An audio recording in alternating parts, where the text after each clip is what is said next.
प्रिय दर्शकों, हम आपका ध्यान इस महत्वपूर्ण डिस्क्लेमर की ओर आकर्षित करना चाहते हैं। इस इंटरव्यू में हमारे अतिथि द्वारा व्यक्त किए गए विचार और मत उनके व्यक्तिगत हैं।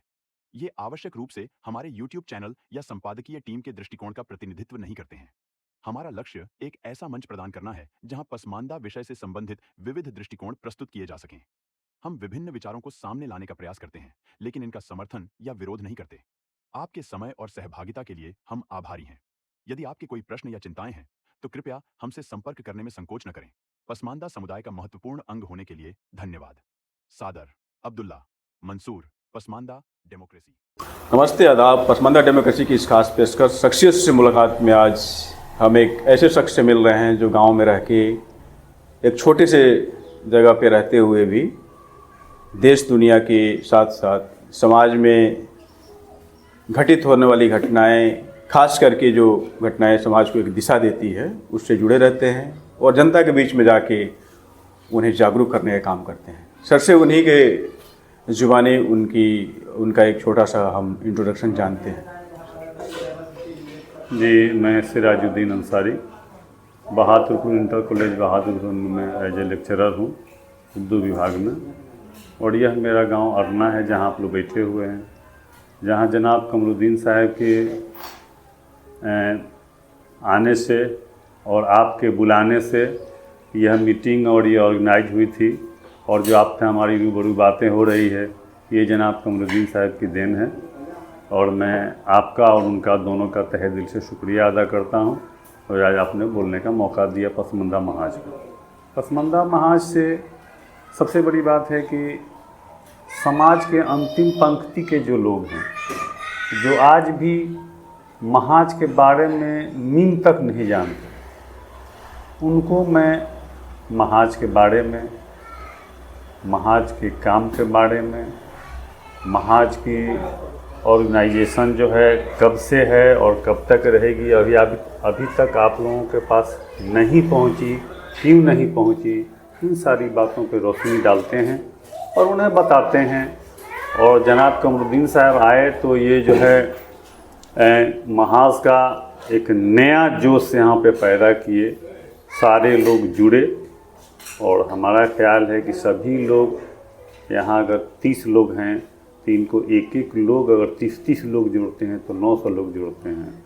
और उनसे जुड़ते जुड़ते थोड़ा सा वक्त तो लगेगा। पहले अपने एक बहुत सवाल पूछा था उनसे, भैया अभी तक पसमानदा महाज की बातें यहाँ तक क्यों नहीं पहुँची? क्योंकि सोशल मीडिया नहीं थी। चिट्ठी और तार आते आते पता नहीं चलता है कब पसमानदा आया और कब पसमानदा चला गया।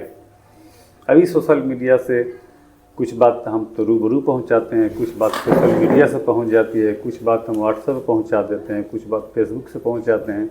इन सारी वजहों से पसमानदा महाज की बातें पहुंचेगी और मुझे उम्मीद है कि इस पर काम होगा।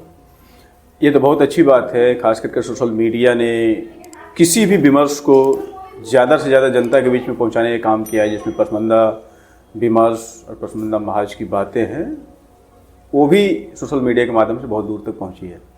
पसमानदा डेमोक्रेसी आप देख रहे हैं और इसके तहत हम खास एक मुहिम चला रहे हैं कि गांव-गांव में जाके, सुदूर क्षेत्रों में जाके जो लोग वहाँ पे काम कर रहे हैं, जिनकी बातें मेन स्ट्रीम में नहीं आ पाती है, जो बुद्धिजीवी शहरों में बैठे हुए हैं, वो एक तरीके से अपने आप को डिस्कनेक्टेड फील करते हैं। तो गांव, शहर और कस्बा का जो त्रिकोणीय एक इंटेलेक्चुअल डायलॉग है, उसको स्थापित करने का काम पसमानदा डेमोक्रेसी कर रहा है। आप सबसे गुजारिश भी करेंगे कि आप ज़्यादा से ज़्यादा इस चैनल को सब्सक्राइब करें, अपने क्षेत्र के लोगों से कराएं, ताकि जो नई वीडियो अपलोड की जाए, एक नई पेशकश जो समाज के मुद्दे और समाज के जो मसाइल हैं, उसके तहत जब हम आएँ तो आपको उसका पता चल सके।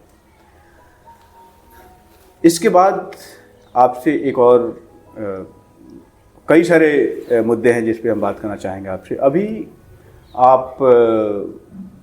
आपकी उम्र क्या है मैं नहीं पूछूंगा, किसी की उम्र पूछना भी नहीं चाहिए, लेकिन आपने बिहार की धरती पे रहते हुए कई सारे बदलाव, राजनीतिक, सामाजिक, सांस्कृतिक को आपने देखा होगा। उसमें और अब में आप क्या अंतर पाते हैं? देखिए, पसमानदा मूवमेंट के परिप्रेक्ष्य में। पसमानदा मूवमेंट में पहला बात है कि सभी लोग इलिटरेट थे। ज़्यादातर लोग इलिटरेट थे, जो इसको जानते ही नहीं थे। जैसे जैसे लोगों में इल्म आता गया, इसके बारे में जानकारी बढ़ती गई। और पसमानदा महाज में हम लोग जहाँ भी जाते हैं और जहाँ भी जाएंगे मिलने के लिए, सबसे पहले हम लोग इल्म के बारे में ही बात करेंगे कि आप अपने बच्चों को इल्म दीजिए, बच्चे पढ़ें, आधी रोटी खाएंगे फिर भी स्कूल जाएंगे। इस स्लोगन को हम लोग चरितार्थ में लाएं और इस पर काम करें। जब लोग पढ़ लिख लेंगे तभी जानेंगे पसमानदा क्या है, मेरा हक क्या है, मुझे संविधान कौन सी चीज़ों की हक दिलाती है, या फंडामेंटल राइट क्या है। इन सारी चीज़ों के बारे में जानने के लिए इल्म की ज़रूरत है, और वह लोगों में कमी थी, लेकिन अब धीरे धीरे बढ़ रहा है और हम लोग इसमें सहयोग कर रहे हैं। जहाँ तक बन पा रहा है हम लोग कर रहे हैं, और चाह रहे हैं कि मेरे दोस्त यार जो लोग भी हैं, जो लोग आगे हैं, वह नीचे तबके के लोगों का मदद करें, दर में, दुख में, सुख में, तीनों चीज़ से लोगों का मदद करें और फिर लोग आगे आएँ।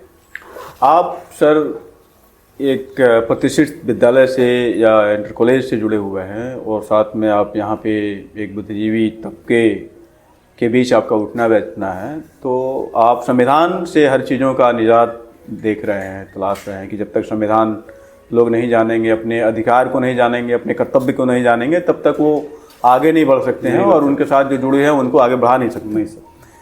तो संविधान से जोड़ने के लिए आप किस तरीके से आप मुहिम चलाते हैं कि लोग जो हैं ज़्यादा से ज़्यादा संविधान से जुड़े, अपने नैतिक अधिकारों को भी समझें और नैतिक कर्तव्य को भी समझें? देखिए, सारी बात कोई भी आदमी भाषण दे के नहीं समझा सकता है।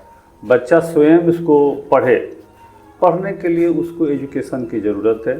तो हम लोगों का जोड़ है कि बच्चे एजुकेटेड हो जाएं, जो संविधान जाने, समझे, पढ़ें, और उस तरह से हम कितनी बात बताएंगे। जहाँ 10 मिनट खड़ा होंगे 10 बात बोलेंगे, लेकिन सारी बात जानने के लिए उसको पढ़ना होगा।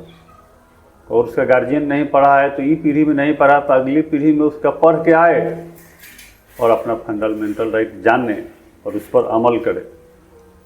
कभी ज़माना था जब लाठियों की आवाज़ चलती थी, लाठी से ज़मीन कब्जा किया जाता था। आज कलम का ज़माना है। आपके पास कलम होगा, आपके पास इल्म होगा, तभी आप राज कर पाएंगे, वरना लाठी से राज करने का ज़माना ख़त्म हो गया। आपको फंडामेंटल राइट जानना होगा। कुर्सी पर हम बैठेंगे तो कैसे बैठेंगे, बैठने का क्या अधिकार है, बिना एजुकेशन के आप नहीं जान पाएंगे। इसलिए आपके चैनल के माध्यम से पसमानदा महाज को, जितने भी लोग हैं, सभी लोगों को मैंने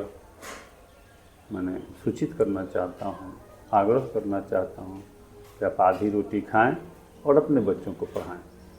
ये तो बहुत अच्छी मुहिम है, और कोई भी समाज बिना शिक्षा का विकास नहीं कर सकता है। नेल्सन मंडेला साहब ने भी कहा था, जिन्होंने इतने लंबे समय तक जेल में बिताए समाज की भलाई के लिए। उन्होंने कहा है कि education is the most powerful weapon that can change the world. शिक्षा वह एक ऐसा हथियार है जिसके माध्यम से आप पूरी दुनिया को बदल सकते हैं। मुझे लगता है कि हर समाज पे ये लागू होता है, चाहे धर्म कोई भी हो, धर्म कोई भी हो।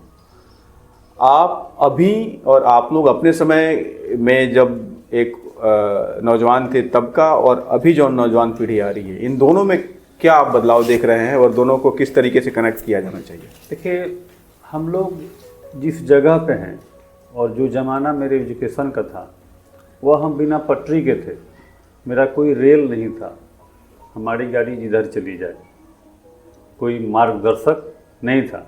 लेकिन अभी आज के बच्चों का ये है कि उनके गार्जियन मार्गदर्शक हैं, उनके लिए रेल बनाए हैं जिस पर वो तैयारी करके अपनी रेल चलाएं।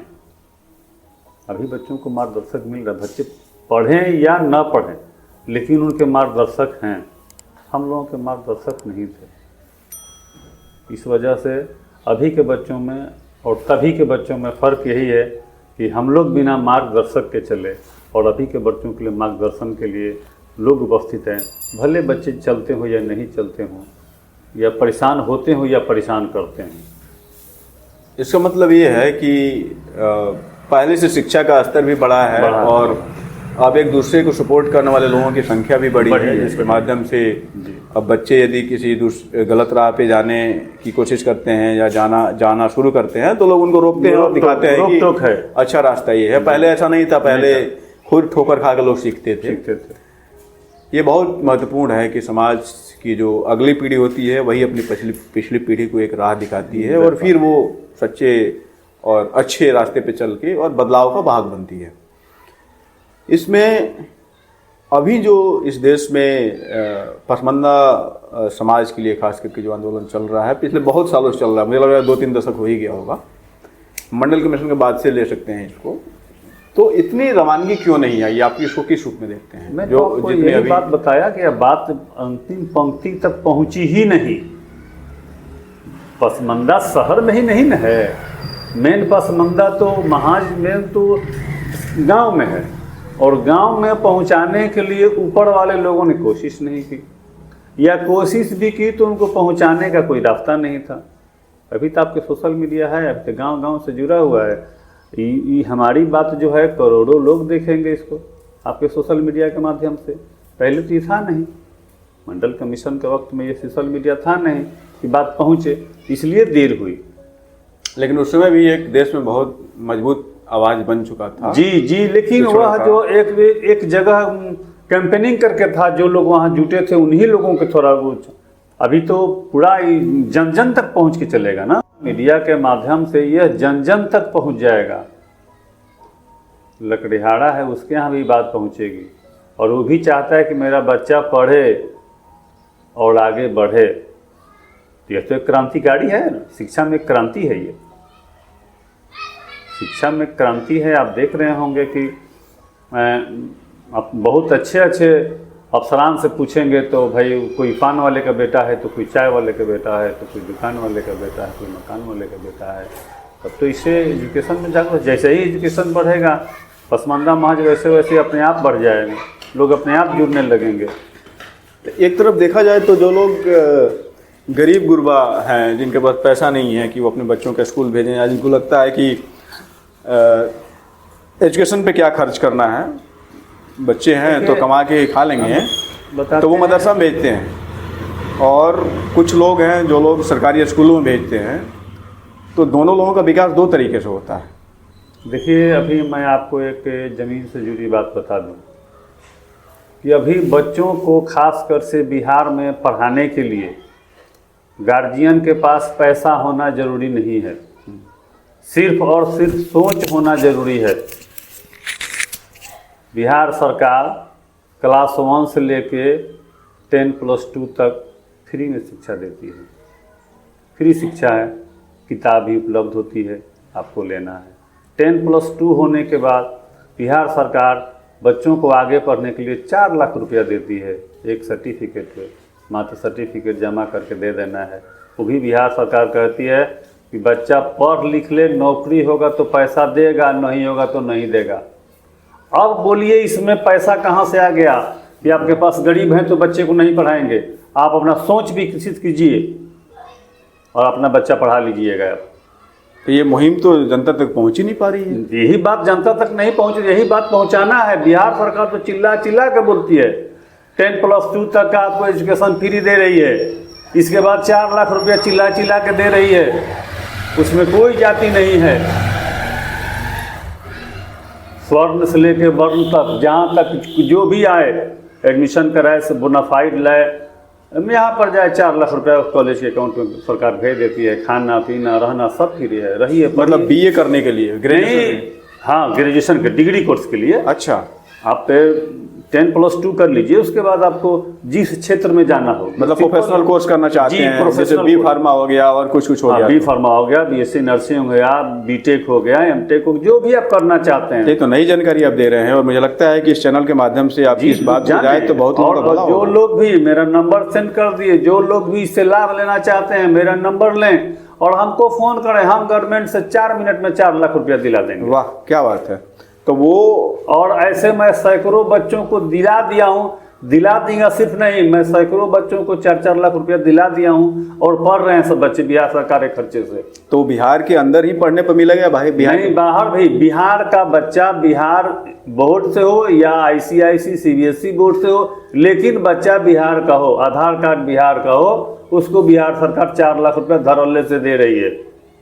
ये कितने दिन से मुहिम की शुरुआत हुई है? यही लगभग हो गया जी, लगभग 8 साल हो गया। 8 साल हो गया जी, 8 तब साल तो इस योजना से बहुत बच्चे बहुत लाभान्वित। बच्चे हमारे यहाँ तो हमारे परिवार से 20 बच्चे लाभान्वित हैं। वाह, बताया नहीं, जवार से सैकड़ों बच्चों को मैंने भेज दिया है। 1 रुपया खर्च नहीं। आपको बच्चा बीटेक बनाना हो, बीटेक इंजीनियर बनाना हो, सर जी 1 रुपया खर्चा नहीं है। बिहार सरकार का यह दानवीर काम है। वाह, बिहार सरकार जो दानवीर का काम करती है और कहती है चिल्ला चिल्ला के पढ़ लो, पैसा जब तुम नौकरी कर लेगा तो देना, और नौकरी नहीं होगी तो पैसा नहीं लेगा, लेकिन फिर भी तुम एजुकेटेड हो जाओ, वाह। तुम ग्रेजुएट हो जाओ। वाह। अब क्या करे बिहार सरकार? तो ये इसलिए- ब्याज तो नहीं लेती है उस पर? ब्याज लड़कियों का 1% है हाँ। और लड़कों का 4% है अच्छा सालाना। अच्छा। तो बच्चे पढ़ लें। अच्छा, आज आपके पास पैसे नहीं है, आपका बच्चा कल बीटेक इंजीनियर मैकेनिकल कृषि हो जाता है, कल पैकेज में 10 लाख 20 लाख के पैकेज में जाता है, तो आपको 4,000 4,500 महीना देने में क्या दिक्कत है? वो भी आपके अकाउंट से कट जाएगा। तो ये ब्याज, वैसे ही दर्शकों को जानकारी के लिए, ब्याज पढ़ाई कंप्लीट होने के बाद से? जी जी जी, पढ़ाई कंप्लीट होने के बाद से 4% आपको ब्याज देने हैं। अच्छा। इसलिए को पैसा तो 4 साल में 3 साल में 1-1 लाख करके सरकार देती है। पढ़ाई पूर्ण हो जाने के बाद बहुत सारे लड़के जो तेज हैं तुमको वहीं से चुना जाते हैं, कॉलेजे से चुना के कैंपस प्लेसमेंट जिनका हो जाता है। कैंपस प्लेसमेंट हो जाता है। अब जो सीधे बोका है उसको क्या कीजिएगा? ये कोई नहीं कह सकता है सरकार पे या अपने आय पर कि हाँ हम गरीब हैं तो बच्चा को कहाँ पढ़ाएं। 1 रुपया नहीं लगना है आपको पढ़ने के लिए।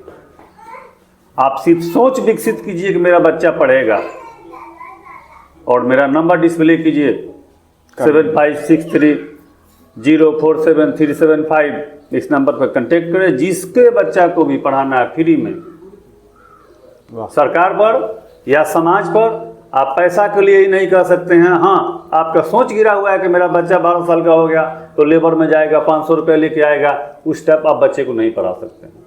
ये बड़ी मदद है, और वो भी बिना किसी धर्म, बिना किसी जाति के। कुछ नहीं, कोई जाति नहीं। ये तो बहुत बड़ी पहल है, इससे बहुत लाखों बच्चों का कल्याण जी, हुआ कल्याण हो रहा है, हर साल हो रहा है लड़कों बच्चों का कल्याण। बिहार सरकार एकदम अटूट होकर शिक्षक का पेमेंट देने में देर करती है, बच्चा को पैसा देने में देर नहीं करती है। वाह।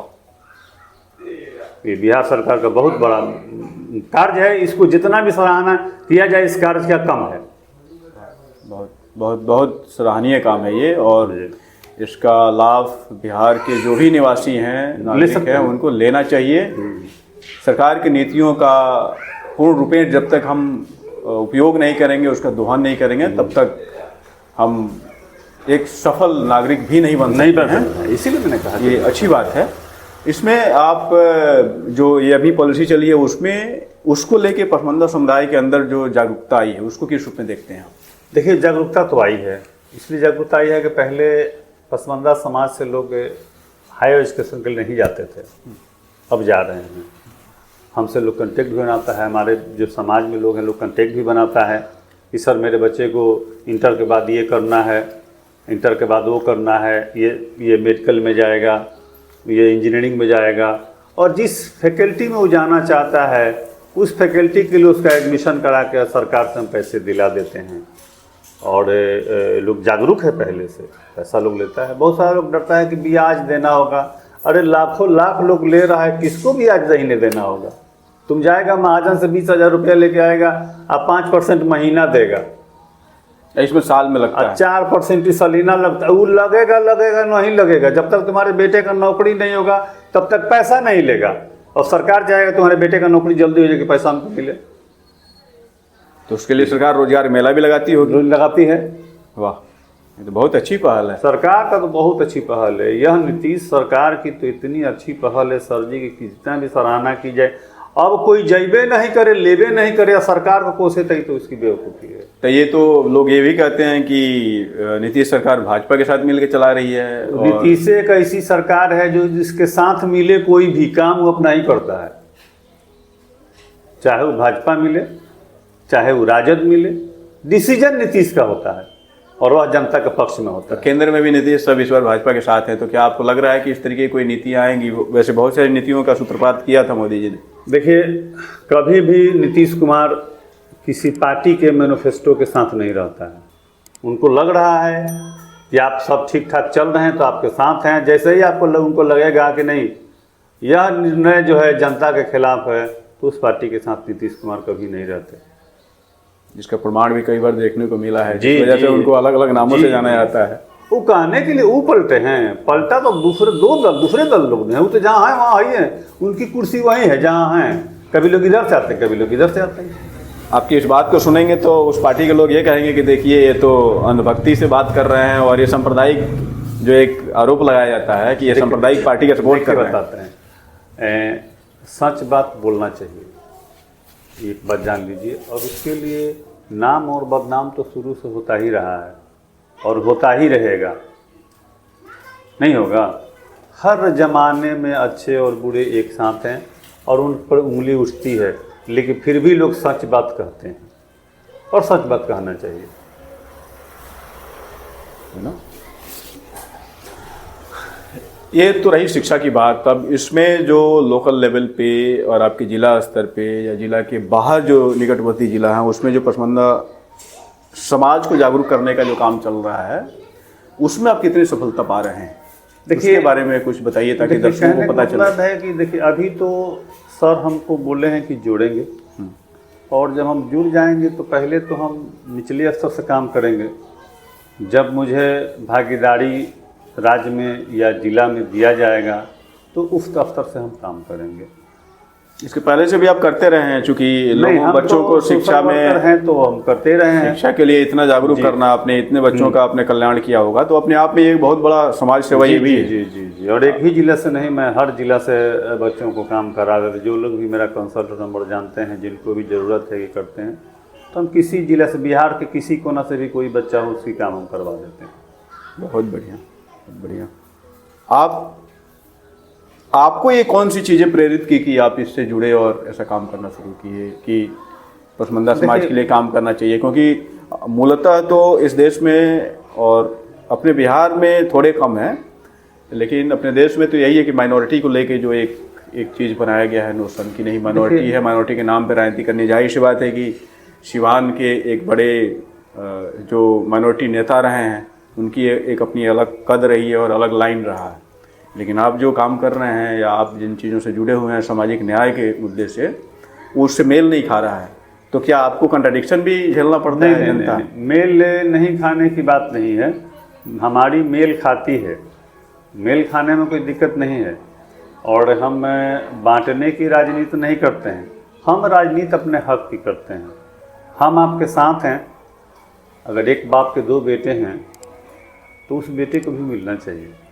ऐसा नहीं कि एक ही बेटा मजबूत है तो उसी को मिले, तो हम उसकी बात करते हैं, न कि हम बांटने की बात करते हैं। माइनॉरिटी की बात होती है, माइनॉरिटी पे बात हो, माइनॉरिटी एक साथ हो, लेकिन माइनॉरिटी में जो माइनॉरिटी का हिस्सा वो जरूर मिले उसको, हम उसकी बात करते हैं। ये तो अच्छी बात है, वही होना भी चाहिए, लेकिन ये हो नहीं पाती है दुर्भाग्य से।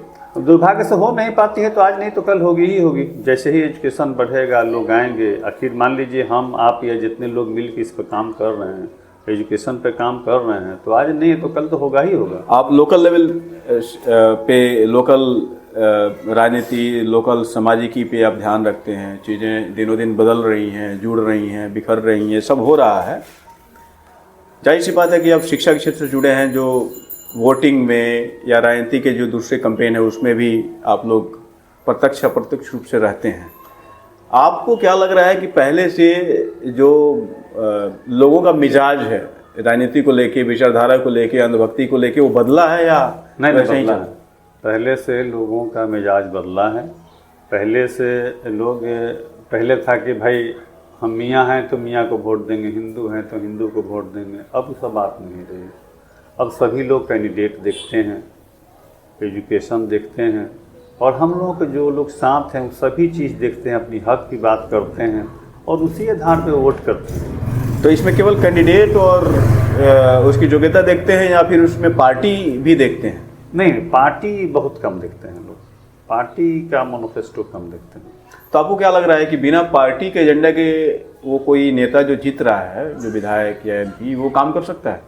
देखिए, काहे नहीं काम कर सकता? आखिर मान लीजिए पार्टी में जो विरोध हो रहा है, किसी मुद्दे पर जो पार्टी में विरोध हो रहा है, तो विरोध क्यों हो रहा है?